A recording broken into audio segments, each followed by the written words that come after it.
Hey YouTube, what is going on? Thanks for checking out the Straight SRT YouTube channel where we discuss all things SRT related. Now, I just finished filming part 1 of this mini-series breaks on components. Now we're going to hop into part 2 of this mini-series, which is going to be actually doing the brake installation. And then down the road will be part 3 on tips and tricks for doing brake installations and choosing components. So for today, we talk about actually installing the brakes on your vehicles or on our SRTs. So I'm going to hop out the car and we're going to go through and do an actual brake installation on my fronts and my rears. I'm going to choose just one tire of each side because they're basically just mirrored of each other for left and rights. But we're going to actually go through each individual step doing a brake job. What are things that I consider to be must-haves and some of my tips and tricks associated with doing a brake installation. And then doing a very thorough job for you guys. So it'll probably be a little bit longer of a video, but I want to make sure I really include all the core details of how to remove certain bolts, how to torque them back down, what to look for when you're trying to uninstall brakes, some indicators that brakes may actually tell you, like telltale signs of having brake issues here, brake issues over there. So just a lot of general knowledge on how to read into brakes and how to understand your car better, and of course how to do a clean installation with all the tools you need. So very thorough, very detailed video, but should be a one-stop shop for you guys. You turn on my video, you watch it while you're doing your brake job, you pause where you gotta pause, and just doing that should allow you to have everything you need to do your brakes completely by yourself, saving quite a bit of money over labor. So let's get to it. Alright, so here we are about to actually hop into the installation. I have all my parts laid out. I'll go over the components in a minute, but look at these guys. Pretty cool. I mean, the pads themselves look pretty neat. The rotors look phenomenal. I mean, those are really, really cool. So these are one-piece rears. And then we have over here our two-piece fronts. I mean, just phenomenal looking rotors. So here, this is what I mean by the hub. So we have our center hub. This is a one-time buy. And then your outer ring, of course, this is what you're going to replace whenever your rotors get low. But just phenomenal looking parts. And they look really good on the SRT, especially being the black setup that I have. So I'm going to replace these ones right here. They're a little bit rusty and not painted. Replace them with a nice black look to look on some black wheels. It's going to look phenomenal. And then, of course, the really cool pattern here. As you can see here, mine are pretty well worn out. There's almost no difference between these slits and the rotors themselves. And then on this side, more of the same thing. The rotors are a little bit rusty from getting some water on them, but looking at the gap right here between the slit and the rotor, pretty much uniform with the rotor itself, meaning that these guys are pretty well shot. So first thing you want to do, we're going to jack the car up, of course, get it all secure. Always use jack stands, always, always, always. But before we do that, one important thing that I haven't seen very many people cover is opening your engine bay and actually making sure your vehicle is ready for your change. So we're going to hop over here to the master cylinder. And you always want to unscrew this and leave a gap in there. So what this is going to do, this is pushed down tight. We're going to be compressing all these cylinders and the calipers, all the pistons I should say, the front pistons, rear pistons, all the way around. And that's pushed a lot of force right into here for pushing that fluid back up through a reservoir, which is going to start overflowing, which is fine by design, but always make sure you leave this gap removed. That way air can easily escape from here without allowing contamination to get inside. That's going to prevent you from damaging your master cylinder when you're trying to push this force against it. Keep in mind that the way brakes usually work, force goes from here down, and you push out on these pistons. We're actually going to be pushing them in order to make space for the new pads. So you want to always remove this cap right here before doing any kind of a brake job. So let's get into the actual components and pieces you're going to need to actually install your own brakes. So some basic stuff, some shop towels. Don't need to be this brand, of course, but just regular shop towels. You're going to need a small flathead. This is for prying out that O-ring that's around your rotors. I'll get to that in a minute. A larger flathead is for general prying and usage for removing brake pads. Punch, different size punches. I have actually a whole set right here. Whichever ones I may need, so put 2 different size punches in there. Extensions for your socket, whatever size driver you want to use. Of course, a wrench, some vice grips, a knife for opening your boxes and whatnot, and removing some of that stubborn grease around your O-ring. A pair of locking pliers too. A brush to remove some rust around your rotor and just general cleaning and maintenance. 2 dead blow hammers. I got a 1 pound and a 5 pound here. Some anti-seize or never seize, a brake cleaner, a PB blaster for removing some grease, compressed air for just general cleaning. This is from Radio Shack. So if you guys know about Radio Shack, you know they've been long gone. That's how old that is. C-clamps. Those are going to be important for making sure that you compress your pistons all the way inside your calipers. Detail spray, because I'm a detailer, I like to keep the car clean. And then your choice for an impact gun, socket, whatever it may be. This is just to help remove the lug nuts. So for my car, it's a 13/16 with this special spline for removing my spline lug nuts. And a bungee cord for bungee cording your caliper to make sure that's out of the way. Now I did cheat. I actually just finished installing these brakes on my own to make sure I didn't tell you guys the wrong way of doing stuff. And this is what I used in that process. So I kind of cheated a little bit. This is everything I needed to get the job done. Now, you can never have enough brake cleaner or PB blaster or WD-40. So in case you need some more, go ahead and purchase that too. But we're about to get into doing, again, if I cheated, the other side of the vehicle. Let's get into doing that. So we're going to start by removing the lug nuts on the wheel. If you have the Milwaukee tool, again, awesome tool here. There's an option down here if you push this little button for, let's see if I can get you guys closer, this unwind option right here. Pretty cool feature. Allows you to unwind at maximum torque, and then as soon as it realizes that there's no more resistance, it slows the RPMs down until I get control back. So awesome feature to help rewind or help to unwind some of these lug nuts or any tool in general.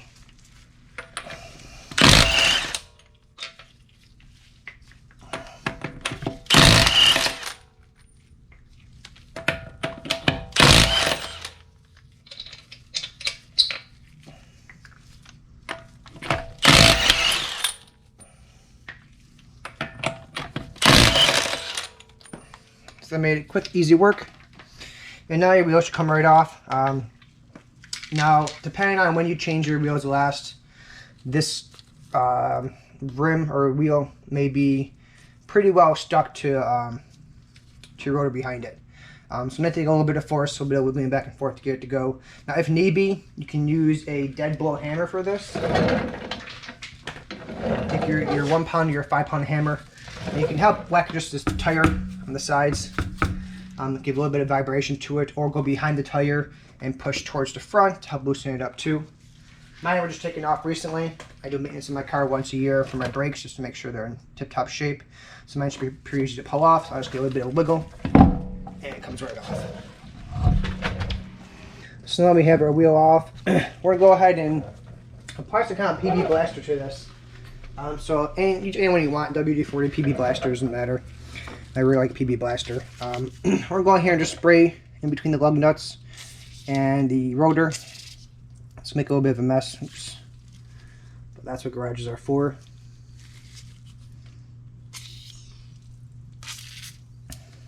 Pain in the butt. And so this allows us to break up some of the loose contamination behind the rotor. That's going to hold it to the hub. So these can be a pain in the butt to remove, especially if you haven't changed them since they were your OEM components. Now, we'll give that a little bit of a while to kind of break up a bunch of that rust. And now we're going to actually start removing this O-ring. So in our OEMs from the factory, there's an O-ring that comes in here. It goes outside this hub, on the inside or the ID of this rotor. And that helps to center the rotor. And it also helps to hold it in place in the assembly line. That's an awesome feature. We're going to reuse that again. So we're going to grab a small flathead. I'm going to pause it real quick and get you guys in close and start stripping away from this and show you how it looks. But before I do that, if I make a funny comment. So point of view for me doing this video is when my neighbors walk by, they end up seeing me sitting here talking to you guys. Usually with the lights on and whatnot, all by myself in my garage just talking. And they're probably like, what the hell? You should see their faces. I mean, they're just... I think I'm crazy. And we just moved in too, so this is a new house for us. But anyway, that's what I go through for you guys for these videos. So, that being said, let's focus in on here and start looking at how to pull out this O-ring. Here you want to trace the screwdriver around the O-ring and remove all the gunk and pull it off the assembly. Now we have the O-ring off. We're going to go ahead and use a punch, and we're going to remove these 2 pins right here. So I'm going to grab a rather large punch and my 1-pound dead blow hammer. I'm actually going to use the back end of my punch. The front end has a ball on it, which will allow me to slide either way and cause some possible damage. I'm going to use the back end. Now make sure that you guys don't damage the paint, so make sure you're very careful when you pin these out. Once you get your pins flush to the surface, you're going to use a smaller punch, which I have right here. Make sure it fits inside this hole, roughly a little bit smaller than the diameter of this pin. That's going to allow you to hammer it all the way through. Now when you're doing that, keep in mind that this rubber, or this metal piece of right here, I'm not sure what to call it, but this actually got a spring. So it's a piece of metal, it's compressed on both sides, it's going to push force back towards you. So you may need to hold this down, especially right up top with your fingers while you hammer this through. That allows to prevent the pin from biasing towards you and causing some damage or popping out at you. So let's go ahead and do that quick.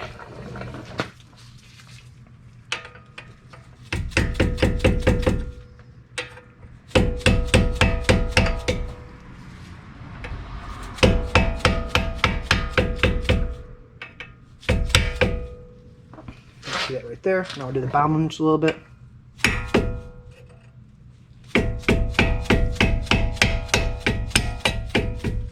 Alright, and now that they're flush, we'll go ahead and use our smaller punch and finish punching this through.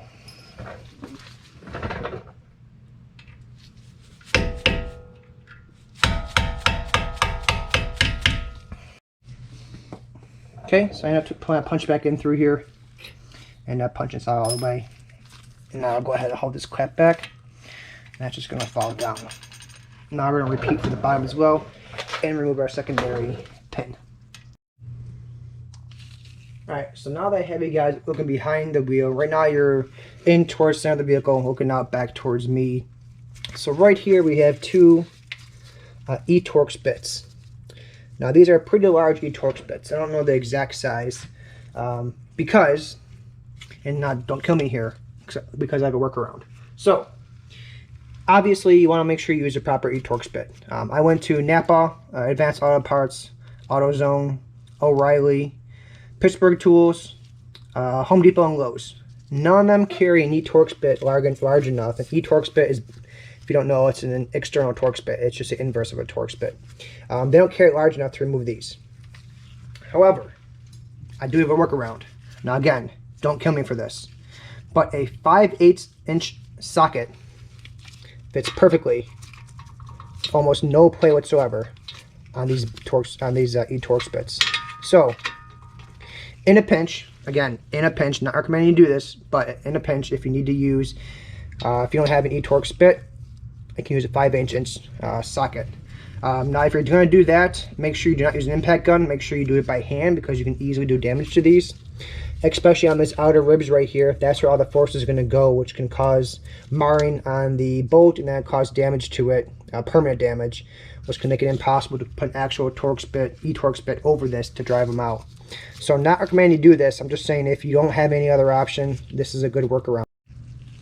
One note worth making for removing these bolts in the back of your caliper: when you do so, you want to unloosen the top one and the bottom one together, and then finish removing them. If not, if you pull out the top one completely and the bottom one's still tight and you try and loosen it or tighten it, this whole brake caliper is going to slide with it, and same thing goes for the top. So make sure you loosen both first, and then go ahead and actually pull them back out. And when you remove the very last bolt, make sure you grab the caliper. It's going to fall because of gravity. Make sure you hold it, and we're actually going to fix it to our suspension system using the bungee cord, just to make sure there's no weight whatsoever on these hydraulic brake lines. So one more quick pointer: when you're going to remove these, if you're using the wrong socket like I am, you want to make sure you can try and get leverage in here. So I am using my knee as leverage, and then I pull up, and then I can loosen this. And then it's basically a done deal. When it comes to tightening it, what you can do too is, if you don't have an impact gun, use a dead blow hammer. You can attach this over here, and then use your dead blow hammer and hammer on the end of your wrench. Just keep in mind that doing so is going to put some stress on the components inside your head of the wrench. They're not designed to be whacked on like that. However, in a pinch, if that's the best you can do, then that's the best you can do.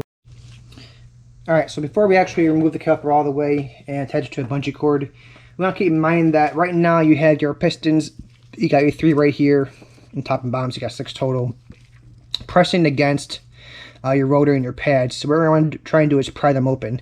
So a couple ways of doing this. If you're going to get rid of your rotors and your pads, you can go ahead and put a flathead screwdriver in between your pads and rotors and start prying them apart. This will cause damage to your pads, damage to your rotor, but if you're throwing them out anyway, it doesn't really matter. If you're trying to save your rotor, but not your pads, you can again take your flathead and hammer them on the side with the hammer and break them loose, and on this side, hammer this way and hammer over here and break them loose too.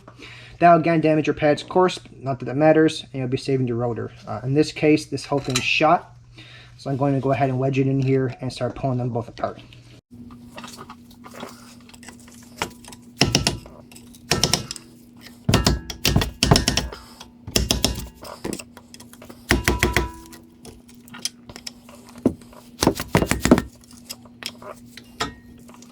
You can see right here that we now have separation across both my front and rear pads to the rotor.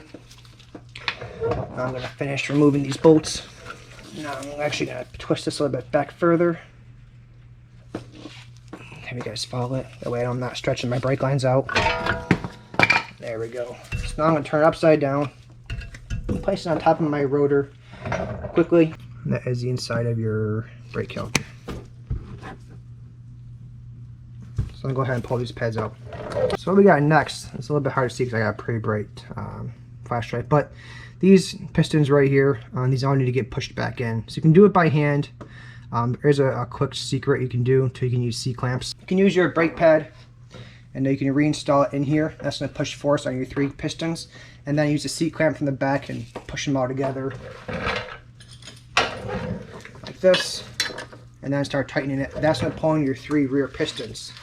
Another option is to use your fingers. You can go ahead and work the 6 pistons all together. So you're working your first left 2 and then push in your third one, make them perfectly flush. So in this instance, you can see right here, these are not flush, these are sticking proud. And then the ones I just tightened over here are now sitting flush to my caliper, and those are sitting a little bit proud. So you can go ahead and work them back and forth.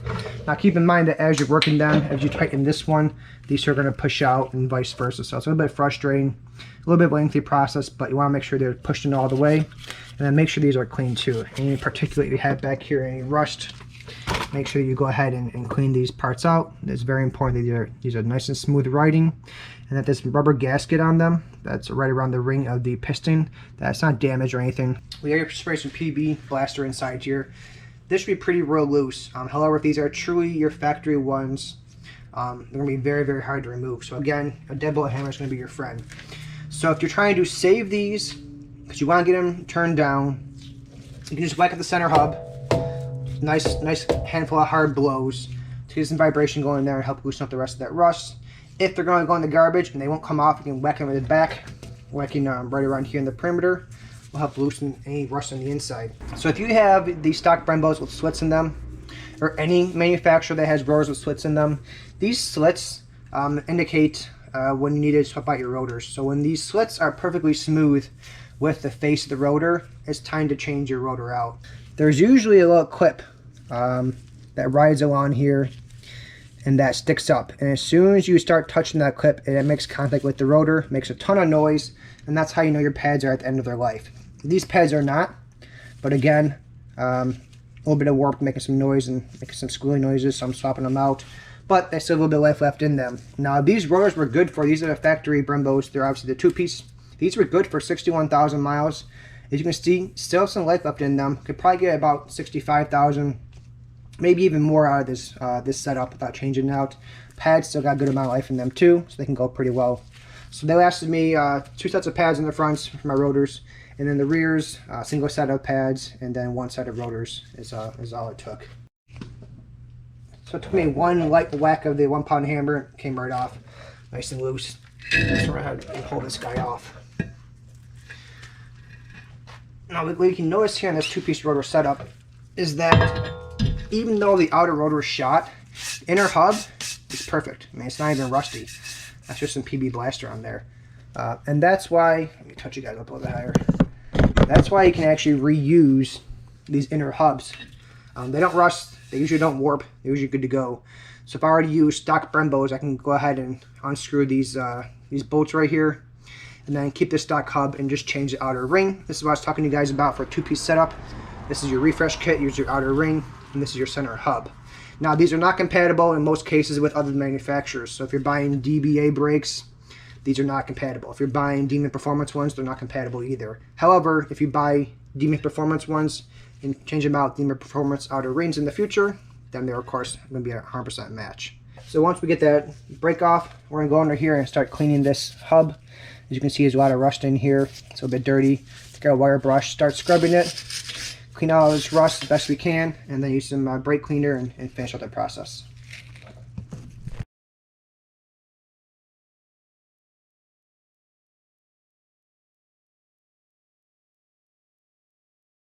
So now what I want to do is to verify that all the pistons, the gaskets around here are working properly. They all pull in and out very smoothly. I'm going to go ahead and clean it up. So we're going to use some brake cleaner, spray it all in here. It's a little bit dark, so I'm not going to record it for you guys. But I'm going to go in here and clean this whole entire caliper up and make sure it's clean on the inside as well as the outside. Now it's going to be important because these brake pads, they're going to ride along this edge right inside the assembly. It's an upside down. But on this bottom edge where they ride, right here, I want to make sure that this is clean. Otherwise, when they're riding back and forth, they're going to get stuck in here, which can cause any kind of hang up. So you guys want to make sure it's clean in there. Now for higher end brake pads, you actually don't need to lubricate them. They come with a dry lube right on this edge right here. So there's no need to actually lubricate them. For lower end pads, if you want to, you can be safe. Throw a little bit of lubrication down here on the pad itself just to help with that sliding, to make sure there's the minimum amount of friction possible. You want to make sure when you release your brake pedal that there's no force applying the brake pads to the rotors, which can obviously affect racing speeds, horsepower to the wheel, etc., etc. So I just changed out of my my brake cleaner. My can ran out. I bought this CRC brake clean with power jet technology. Listen to this. This is awesome. That sounds cool. Way more force than the AutoZone or CarQuest parts cleaner. Way more force. Alright, so what I'm going to show you guys right now is super important. I'll make sure we're paying attention right here. So for this pad, we have our pad right here installed into our caliper. I'm trying to hold it here to get you guys the best possible angle. So one super important thing is that we talked about how these pads have this little piece right here, and this causes noise. So when your brakes get really low, this little metal piece, I'll pull it out in a second, rubs against your rotor, makes a lot of noise, kind of scares you, lets you know your pads are low. One problem we have is that this clip pushes right against the edge of the caliper. Now when we try and install this, go ahead and spin this around. So that metal piece, when we try and install this brake pad actually rides too far out. So I'm trying to push this pin in. This pin should fit smoothly through here. I try and push it through. It actually doesn't fit. So I'm going to try and go from the front and push this in. So it wants to go right here. I don't know if you guys can see this or not. It wants to go right here. It has to go right here. When I try and push it through, as you can see right through here, camera's not showing it very well, but this pad sits too proud. It needs to sit in further, and it can't because of this guy. So if you try and install this, it will not fit inside your brake. If you try and jam this pin through, what's going to happen is, because it doesn't want to fit in here, you're going to jam it, you're going to wedge this brake pad into the rotor, and it's not going to be free moving anymore. Now it's going to get locked in there, and it's going to get stuck in place. You're going to have this constantly applying to your rotor. You're going to cause rotor damage and warpages, accelerated brake wear, and it's going to be a big nasty mess. So what you got to do is actually bend this off. And this comes on both your top and your bottom. piece of your assemblies for your pads. You actually bend this off, and if you don't, you're going to have issues with your brakes. So make sure you go ahead and remove this if yours does not have the clearance needed. So this pad, these are Demon Performance pads, these will not work properly unless you pull this off in order to change your brakes out. Other pads might not be an issue, but because this bevel sticks out so far, unfortunately, that's not enough space in the caliper to allow for that. Okay, so for the first half of this installation, we were pretty sloppy, being a little bit messy with our tools. Now we need to be very clean and very careful. So this surface right here is your hub. You don't want to get any kind of brake cleaner on that. These are painted. You want to make sure they stay painted, make sure they stay protected. They have a natural protectant on them. So make sure you don't get any brake cleaner on that. You're going to want to spray some brake cleaner and do like a shop cloth and clean the outside edges here. Now these are all coated with a formula to help them not rust while they're being in storage. You want to make sure you go ahead and use your brake cleaner and remove this entire surface on the front and on the back. Now if you're buying EBC, or if you're buying DBA rotors, these ones right here have some paint on them. Make sure you do not get any cleaner on the paint, because you will remove it and that defeats the whole purpose of having it there in the first place.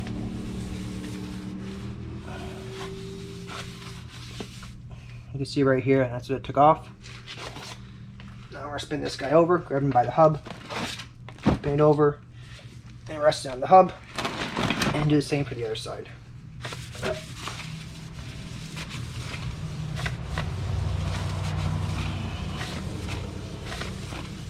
What we're going to do now is we're actually going to apply some never sees to this inside edge. And this is so that when it mates the hub on the vehicle, it'll be easier to remove the rotors in the future without them being stuck on due to rust.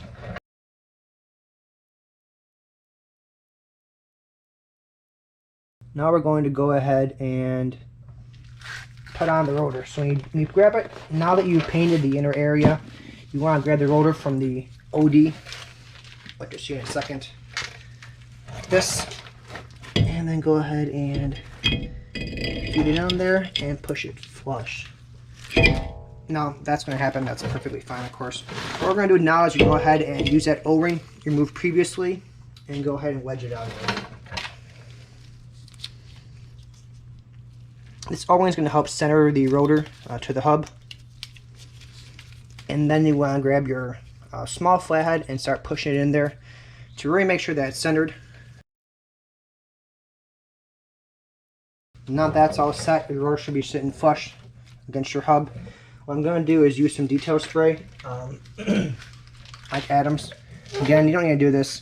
I'm going to spray this only this section right here. I'll put on a cloth first and wipe it down, just to make sure it's perfectly clean. I want to make sure I have a nice clean look on the wheels.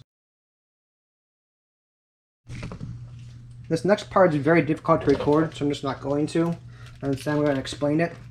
You're going to want to install your brake pads so they follow this conformance of the caliper. So they're rounded. So on the inside you got a nice rounded profile. This should mate to your rotor. So they're going to be installed this way. With your pins facing outwards, these pins are going to face into this portion of your caliper.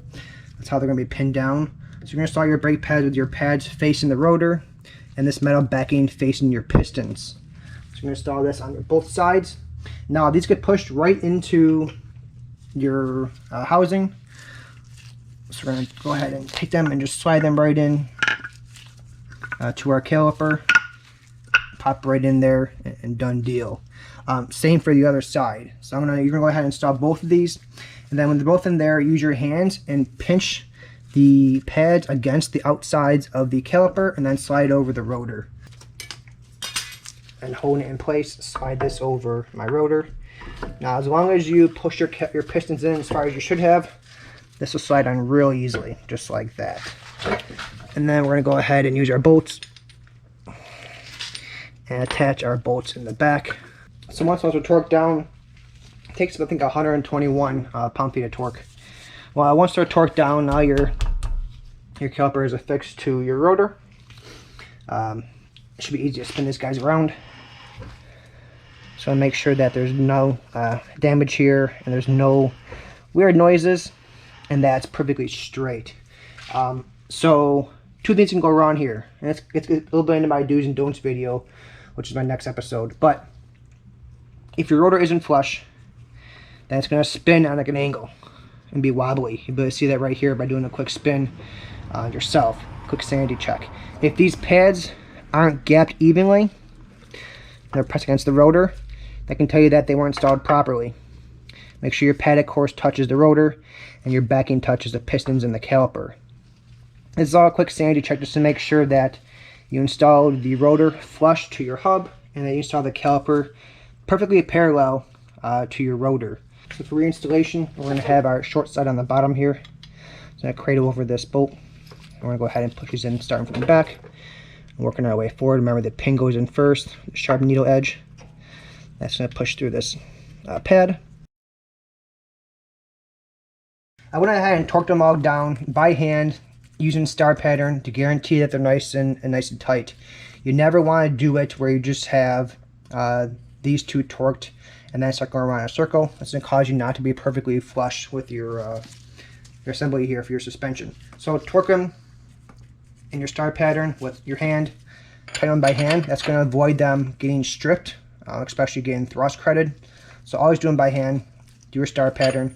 Grab your impact gun, low torque star pattern, high torque star pattern, drop the car down, and then go ahead and use your torque wrench again to your proper torque, and then go ahead and star pattern that as well. So 3 times total for your star pattern to make sure that your wheel sits flush to your rotor, which sits flush to your suspension assembly.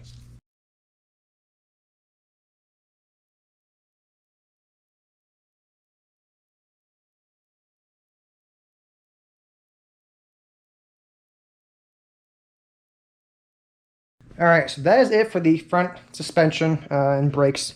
So now we have our complete assembly here. Looks really good on both sides. Still got to drop it down off the jack stands, obviously. If you're only doing fronts, and this is it for you, do not stop watching yet. Next, what you want to do is go ahead and put this back down, make it nice and tight. And then when you get into your vehicle, once you've cleared out all of your stuff, your off jack stands and whatnot, when you get into your car, super important, make sure you turn your car on and make sure you press this brake pedal all the way down. It's going to go to the floor. So we just finished pulling in all of our pistons, and now we have no brake force exerted on any of our wheels. All 6 pistons here, all 6 pistons over there are fully retracted. If you push your brake down, it's going to go to the floor and you're not going to stop. So please do not leave your vehicles until you've made sure that you actually have the brakes in position and they're ready to be pressed down. So get in your car, turn it on, start it, keep it in park, push your foot to the floor, pull it back up, foot to the floor, pull it back up, foot to the floor, and keep going to actually have tension on your brakes. Now, if you don't do this and you want to do your rears instead, what's going to happen is this is going to overflow. And then when you push your foot to the floor, you're going to have these empty and those empty of brake fluid. And this is going to be overflowing, spilling over. And then when you push your foot to the floor, it's going to drop down lower, and then you're going to have to put more brake fluid in here. If you can, stop when you do the fronts. Go ahead and push your brakes down. That'll drop this reservoir lower and lower to your max point. That's going to allow you to go ahead to your backs and change them out and compress your pistons on both sides without having to add too much brake fluid to the vehicle. That's your best bet. Just for easeability, make sure you're getting overflow here out of your reservoir. So one thing to keep in mind too is that once you replace your brake pads, because they are totally worn and your rotors are totally worn, this is going to be a lot more fluid than you actually need for your new brake setup. So expect to have this right here. Expect this to be overflowing and need a little bit of drainage throughout the process of looking at your brakes, because you're going to have need a lot less fluid because you're not extended the pistons nearly as far as they were initially. All right, so I'm out here dying doing this brake job, but now we're on round 2. If you guys are with me, we finished the front rotors and front brake assemblies. Those are completely finished. Now we're going into the rears, and here they are right here. We're about to begin phase 2, or just doing the rears. Alright, so a quick confession. I started working on my rear brakes, found a problem, had to solve that problem first. So I actually did this one side by myself. What I'm going to do though instead is walk you guys through the other side, do that from start to finish. Now one thing I will mention is that I found out while doing my brakes is that my parking brake cable, so that's this part right here, it was rusted. So parking brake wasn't releasing. Now when I pulled the cable out, as you can see right here, had a little bit of rust on it, on the actual inner cable that rides inside this housing. Not a ton, but it was causing some resistance here. So when the vehicle would apply the brakes in the back, keep in mind that our rear brakes have drum brakes for parking brakes. When it was applying those, it wasn't applying an even load to both sides, so I had to replace that cable. That was a huge pain in the butt. But real quick, let me show you guys how these pads look. So these shoes have 61,000 miles on them. These are new shoes. As you can see right here, they're very, very similar. There's almost no wear whatsoever on these shoes. So if you're going to replace your rear assemblies, you may need to replace your rotors and your pads. You may not actually need to replace your shoes, as long as they function correctly. Now the springs themselves, they were fine too, a little bit rusted, but still worked properly. So there wasn't really a need to replace my rear assembly for my parking brake, besides the fact that I had a shot cable. Now I'm going to walk you through something real quick too if you're going to do this cable replacement. Back in here, this cable comes out, so it goes into your main wheel bearing right here, comes through here, and here's your actual inner cable assembly. But this whole piece right here has teeth on it. So by that I mean, so right here, this end, this has little teeth that stick out. So that grabs onto your wheel bearing. So if we follow this cable back, it's the same thing right here. But it grabs onto this internally inside this wheel bearing right there. So there's no way to get access to this. So if you look all around this thing, it's all cast iron. There's no way to pull this out. So I had to grab pliers and kind of yank on it. What I am doing was, you can see right here is a tiny little piece of it. I ended up whacking it with a flathead and pulling out piece by piece. Now I'm sure that's the right way to do it, but that's the only way I can get this out. This new one here is me reattaching the new part. So it has some teeth marks on it for me, so I need it in there. But that's how it looks. Now it routes through here to this connector, goes through here, which I haven't routed the new one through yet, and attaches right here. And this is where the other part, the fun. So this part right here, this assembly, this spring, this metal bracket, goes to this black hose. This is actually your parking brake cable for the front end. It's all one piece. So right here you can see how this assembly and then this metal piece from the other passenger side brake have been basically fused together. So that rust fused them into one. Same issue I had over here. So I sprayed PB Blaster on there. I loosened it up, got it flat in there and pried it out. Took a lot of effort to get that out without damaging this, because this whole piece can't be purchased by itself. It's all part of that one assembly for the front cable. So you gotta try and, thanks to New York rust, you gotta try and clean that out in order to replace the cable. So once you get this out, this is very difficult. And then once you get out this guy right here, that was difficult. Once both those are done, then you're all set for swapping out that cable. Huge pain in the butt. It took me 2 days. I kid you not, it took me 2 days to get that out. A lot of frustration. Anyway, that's all set now. So what I'm going to do is walk us through the other side. Now, as I mentioned before, the rear brakes are a little bit different. So you do have your pistons back there. You got 4 pistons instead of 6 for the rear brakes. You got your caliper, you got your pads. But your rotor design, I'll show you right here. These are our one-piece rotor assemblies from DBA. And if you look on the inside, it's a pretty deep rotor assembly, and this is because our pads or our shoes ride on the inside of this. So your shoes are going to ride right along here for your parking brake, while your pads ride right along here for your regular braking. So make sure when you buy rotors that they still enable the use of your parking brake. Not all of them do. DBA does, as I showed you right here. Demon Performance does as well. That's all I know for sure. Those ones are guaranteed to still allow usage of your emergency brake on this inner part of the rotor in order to engage those shoes. So that's an important feature to make sure you have accessibility to. Now I'm going to hop to the other side, show you guys a complete teardown and a complete rebuild of your brakes on that side, not replacing the braking cable. That being said, I'm going to put it in fast mode, so I'll do a time lapse for you guys. Whenever I need to talk about something, I'm going to stop it, put it in regular video mode and explain it. But other than that, it should be in time-lapse mode because it's very similar to doing your fronts for your rears.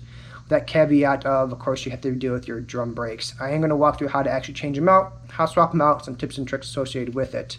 So let's get to it. So here are the tools you need. Same exact tools for the front, only difference being your socket. For this one, you're going to need an 18mm socket. And this is because the bolt, which I'll show you over here, bolt that holds your rear caliper to your hub here. Where is it? It's an actual socket, 18mm socket, versus one on the front of the car was an e-torque socket. This is just a typical socket, 18mm. It's going to remove your brake caliper from something back here, so pretty straightforward. So first things first, what we're going to do is, again, remove these. Now when I remove them, I do remove them in a star pattern. You don't have to. That's just my personal preference. So I'm going to go ahead and pull them off. These are all splined lug nuts. So in this part of the video, I'm going to go ahead and I'm removing all the lug nuts from the wheel. I go ahead and rotating it. I had a hard time getting it off, so I used my deadbolt hammer, whacked it from behind to help loosen it. And then, of course, typical process is for the fronts, went ahead and sprayed some PB Blaster in between the lug nuts and the rotor. And then, of course, around the ring.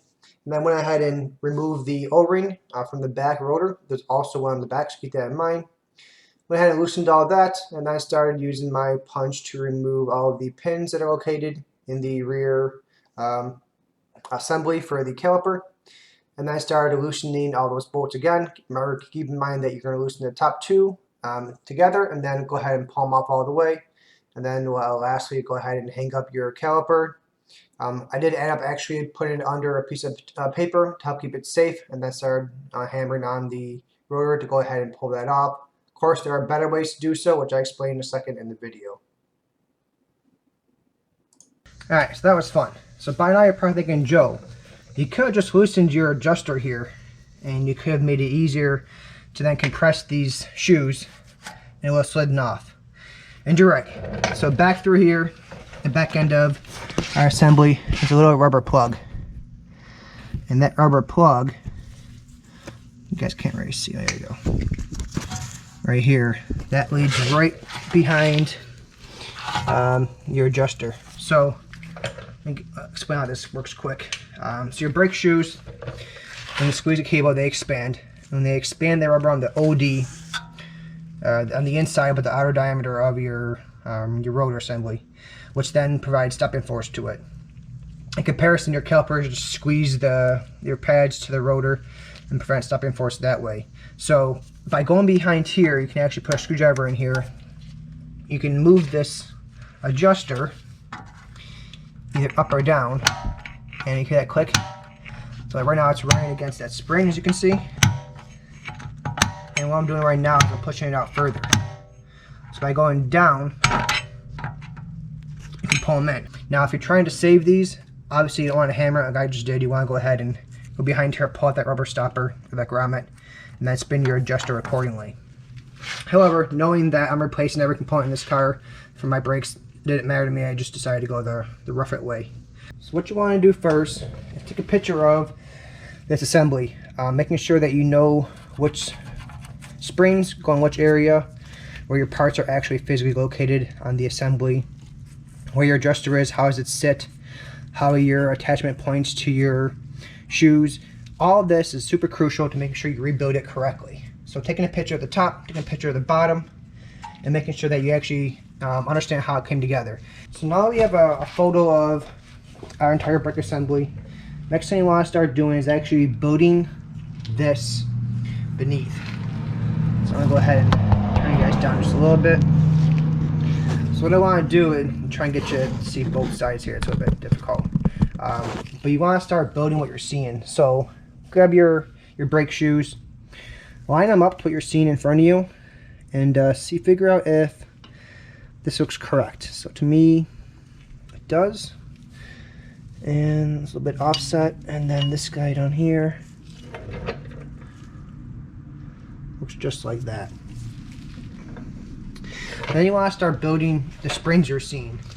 So go ahead and take your time here. I'm going to put you guys in a time or a fast forwarded time loop. I'm going to go ahead and actually map out every individual component on my brake system, find it in my spare parts kit, line it up, make sure it's used the right way, grab my bolts, grab my nuts, and guarantee that it's going to go together properly. Now this is super important for a couple reasons. First being that you have a bunch of pictures in your phone, and while those are great, It may take a while to figure out what they actually are, especially if you zoom in real close and get a picture of how the springs are attached. You may have a hard time trying to figure out, okay, well, now that I know how the spring was attached, how does it actually fit together the rest of the assembly? It can be a little bit confusing. So by going ahead and building this, you can accomplish two things at once. The first thing you accomplish is making sure that you have all the parts you need. So if you by accident missed a part when you ordered your kit, or you're missing a piece in your assembly, this is going to help flush that out to guarantee that you have all the parts you need to do a proper brake job. Second thing it's going to do, it'll keep your phone clean from your dirty fingers while you go ahead and verify your components are in the right place. And when you tear it apart, they're already going to be laid out here. They're already going to be in the proper orientation to make sure that when they go together, you can just pull parts out of here and throw them on together and assemble it. So I'm going to go ahead and do this in a time loop real quick. But make sure to take your time here. It's a very important process.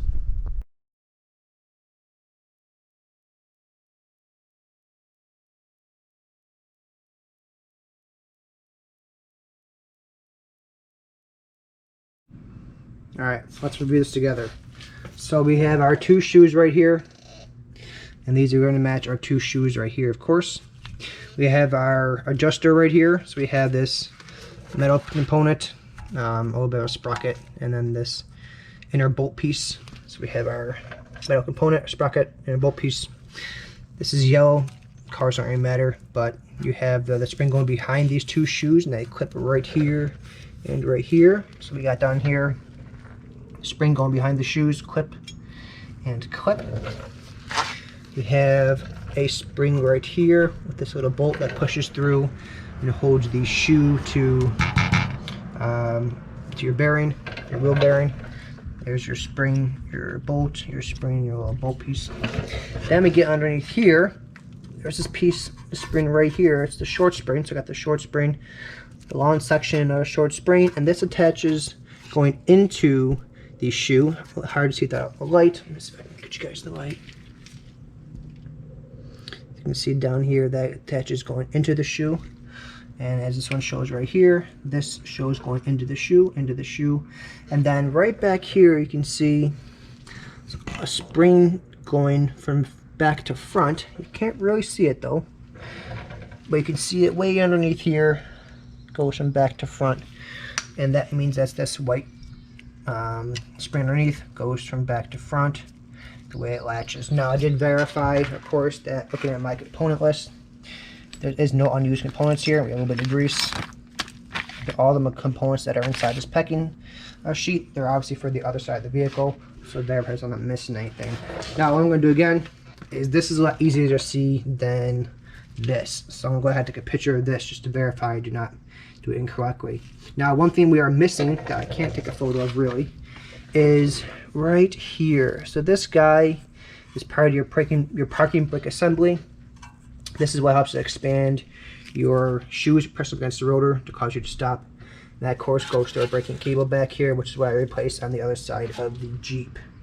So that's its own little assembly, but it all stays together. It has pins and stuff holding it together. Just make sure that when you reassemble it, that you build it out the way that it's being shown right here. So that being said, what we're going to do now is start disassembly of this, and then replace everything with the new pieces. Now one thing I am going to note is that these parts, they are designed to push against your main bearing, so you want to make sure that they are greased a little bit. So grease is kind of a double-edged sword. So I usually use for cars a traditional synthetic brake grease and caliper grease. Now this attracts dirt. That's one of your cons. So for the immediate need, provides lubrication down the road, provides dirt, which then causes it to be even worse off, because then you get a bunch of like granularity on your components, and they don't want to move with increased friction. So you can use like a lube. Don't recommend using that though, because that isn't designed to last as long as a grease is.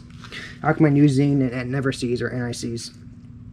This option will provide minimal area for the dust and components to grab onto and your dirt and debris, but still allow for some sliding action going along this back end right here, where of course these are spring loaded too. So minimum amount of grease to allow for these shoes to ride freely.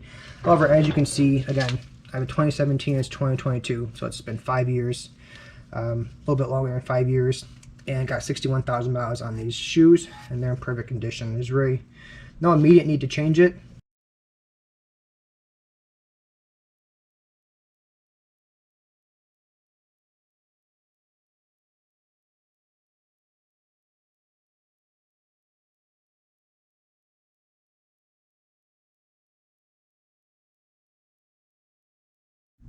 Alright, and then again, now that we have the entire assembly completed, disassembled, it's all good to go. Keep in mind over here you have your parking brake cable assembly. Just keep that there. Clean all the rust off the best we can. It's pretty clean. Not perfect, but it's good enough. Sprayed all this down. I started scrubbing this, sure enough, by accident. It was just painted. It was just dirty. I thought it was rusty, but it wasn't. So as long as it's not rusty, no point in scratching it and making it rusty. That's all clean. Went down here and built our new assembly. Compared it to our old assembly, I rebuilt the old assembly just to guarantee that the picture we took matches what we built, matches what we actually took off the vehicle. Same orientation, same everything. As you can see right here, springs in the right place on top, latch the right way, spring underneath, springs here, adjuster for widening our shoes as they wear out, and then of course your yellow spring under there underneath, spring right there underneath. So exactly the same, not missing any parts, not missing any pieces. What I'm going to do now, throw a little bit of never sees on these raised edges where the brake pad's right against, just to make sure it's everything's smooth and easy to go, and then put it all back together the same way it came out. Now this rubber piece right here, it's not worn. That's what this piece is. Came out of the brake kit I just bought. There's really no point in replacing it. Can if you want to, but it's in there, it's rubber, it's not going to rust, so I'm not going to bother.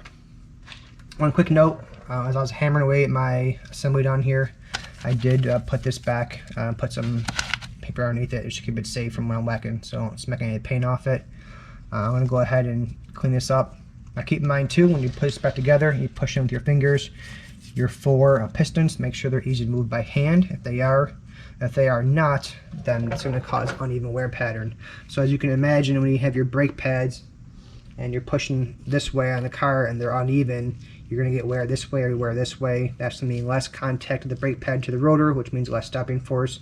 It means more accelerated wear on one part versus the other. Uneven heat distribution, you know, problems go on and on. So verifying and guaranteeing the proper working pistons back here on your calipers is super important. And of course, as a reminder, make sure your front, your cap on your master cylinder is removed. That way you don't get any buildup of pressure inside your system. That's really it though. So I'm gonna go ahead, like I said, put this on here, put some grease in there, clean it up. I'm gonna go ahead and clean this guy out, put my pads back in, place the rotor on. Now when you place the rotor on, you wanna make sure that this is compressed all the way. So as this goes out further and further and further, it's going to push those shoes wider and wider and wider, and they're going to rest against the OD or the ID of your rotor. So if they're too wide, your rotor won't go on. It's going to be a pain in the butt. So go ahead and minimize it as small as possible. That'll guarantee fitment of the rotor over the shoes. Now one thing you can do, you can go back here, and once you have your rotor on, go ahead and remove this and start playing with your adjuster and make it a little bit wider, because as we saw on this one, it wasn't very wide. So this one will keep pretty minimal. Now what this does, when you press on your parking brake, it's going to expand, and as it expands, this is going to click. It's going to go wider and wider and wider, wider, wider. And that's going to make sure that when you go to press your brakes with the parking brake, they're already set to their proper position. They only got a tiny little bit to move, and then they engage. Otherwise, if they go back to 0, your brakes are worn out, they gotta go all the way like this to engage, and then you push your foot down for your parking brake, nothing engages. So that guarantees proper engagement. So what I'm gonna do is leave it very, very small. At the end of the video, get inside the car, push my parking brake down, pull it back up, push it down, pull it back up, and that's going to allow these to adjust on both my left and right rear of the vehicle to the proper tension to guarantee that my parking brakes are gonna work. Now assembly, same order. I'm gonna put you guys in that fast speed mode. Shouldn't be a problem. I'll keep you there for cleaning out of this and reinstalling brake pads. Same thing as the front. You pop those brake pads in, make sure that they match the curvature of the rotor. It's pretty straightforward for that too. One thing I don't know is, remember on the old brake pads, we had this little noisemaker on the fronts, and that was torn off. As you can see on the rears, it's still there. So to me, that says that these are going to fit together by having to remove this noisemaker on your rear pads. And as you can see here, my rear pads are not that worn, and my rotors weren't that worn either. They were due, but not crazy due. But if I'm tearing the car apart, I want to make sure I do it right, do everything all at once. These should last you at least 100,000 miles in the backs. I don't plan on changing mine again for a very long time, at least another 100,000 miles. But that being said, put you guys in that fast forward mode, and then we'll go through the process, put all that together. So when installing the brake shoes, again, I'm not an expert here, but I start by putting a little bit of that never seize or anti-seize in between where the brake shoes rub against that back plate of your hub. That'll just help make sure that they have easy surface to rub against without collecting too much dust or debris. And then, of course, reinstalling these shoes, as I mentioned, I'm not an expert in doing this. They're quite frustrating to me. However, there are kits you can buy that have specialty pliers to help stretch these springs and install them, and then specialty pliers also to help try and attach the shoes to your vehicle instead of using what I did, which is using those pliers, locking pliers, etc. So a little bit of frustrating time here trying to do that. Definitely a little bit of give and take. But following those steps are super important. Helping make sure you have pictures to document your previous installation, and then of course having your mock-up on the ground to compare it against will make this whole process much easier. The hardest part is really just installation of the material once you know where it's supposed to go. This white spring is extremely hard to get on. I'm not gonna lie to you guys. And one of the reasons it's so hard is because it is buried behind this rotor. As you can see right, you can even see it.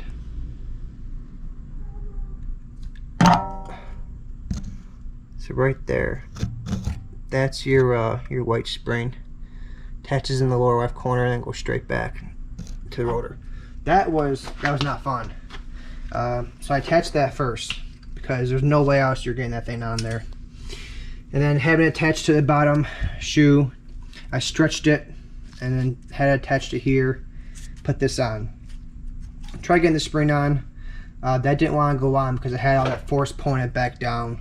So then I ended up putting in this spring and then put in this ratchet right here, this extension set. So that held it in place. That allowed me to secure this, equal forces on both sides, and put this on. Now this is very special and fun to get on too. So I decided to use my my vice grips, and I had them attached to the edge here, and then I clamped them down and used this as a way to hold on to it, and then just pushed into it because it's too hard to hold it and push it and twist it. There's too much going on.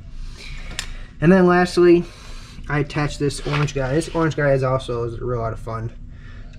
So what I did was attach to the bottom first, and then I pulled it. But as you can see right here, this is really close to right here. So as soon as you start pulling on this, it gets caught right here and it won't go any further. So then you're taking all that force and it's being held right here. You're practically just pulling right here instead over.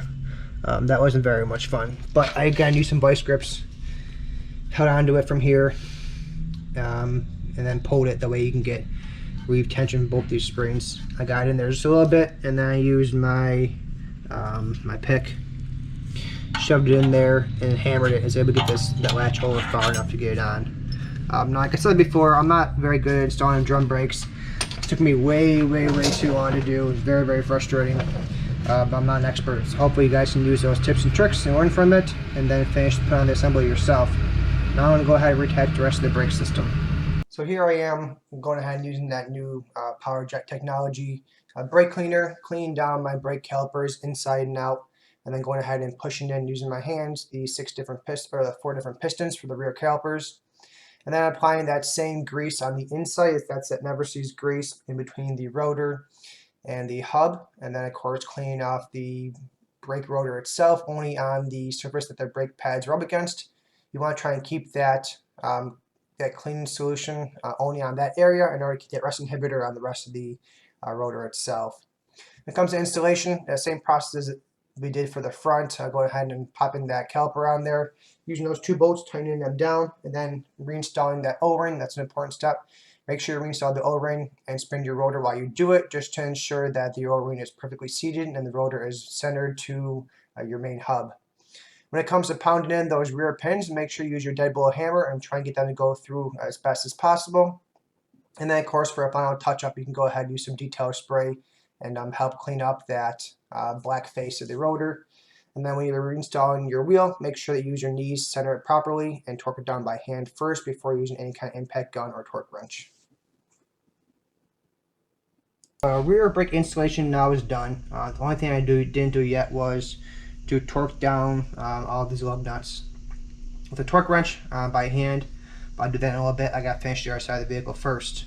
But that's really it. So we walked through how to do the brakes in the front, walked through how to do brakes in the back. Did a quick tidbit on how to change out your parking cable. Reinstalled all of our drum brakes. That was a lot of fun.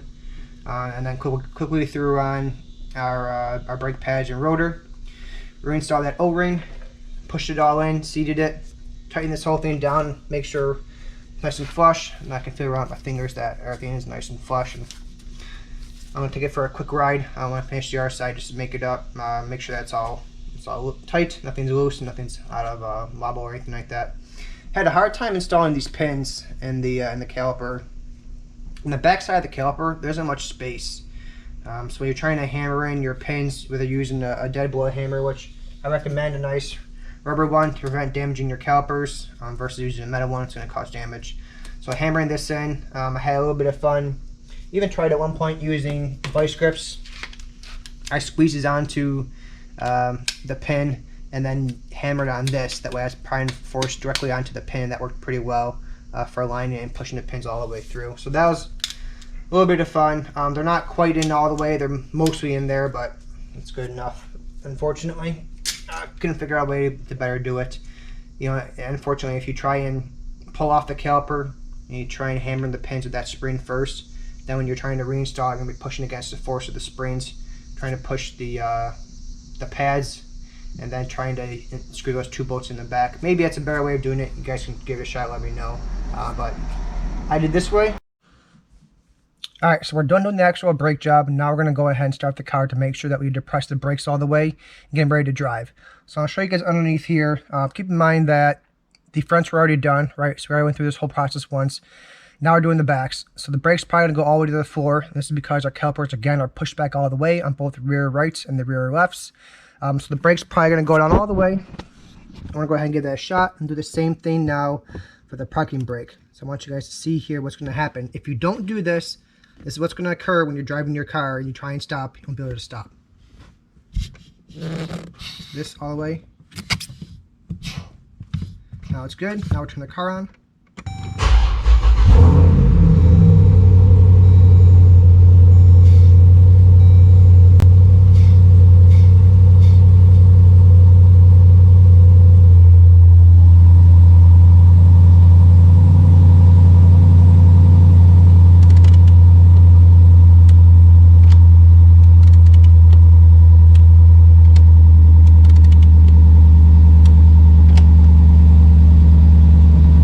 That is it for this episode. If you guys enjoy this kind of content, consider subscribing. If you got questions, as always, drop them below. I'll see you guys soon with part 3.